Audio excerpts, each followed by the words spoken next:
Where do they go next? It's crunch time for the business, but what's the conversation with the lenders who are having to have that negotiation with them going to go like now? We've got Kate Hardcastle with me, who's joined me at one of these shopping centres. Kate, familiar site for you, but why is it so big?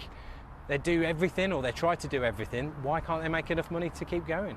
And that's the way that it would seem to most of us as consumers, but there's two areas of concern.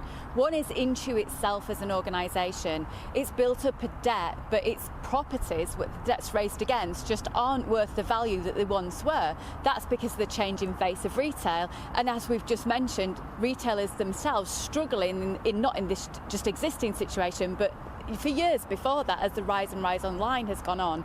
So there's INTU's debt situation and finances, but then we've also got properties like this and what they can actually repurpose themselves as a future, as an opportunity, as a successful venture, because shopping centres, the size of towns almost, are dependent on big box retailers, and those big box retailers are the very brands that we've heard struggling over recent years. We've heard that they're going to their landlords saying they don't want to pay the same amount of rent, and they're seeing a lot of consumers wanting to buy online and using competition. But when we see a retailer, say, go into administration and the closing down signs go up, we're used to that site.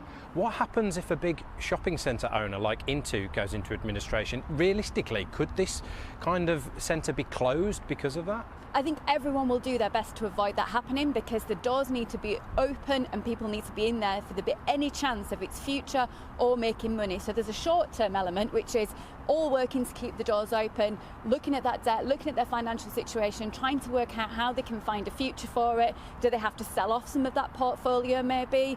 But I think the bigger picture, medium to longer term, is actually these centres can't carry on just dependent on retail. How can they perhaps become part of the community? How do they repurpose that space to maybe doctors' surgeries, nurseries, all different types of reasons for us to come and visit, because we can't see places like this just empty. Some kind of big change is needed. Kate, thank you very much. Maybe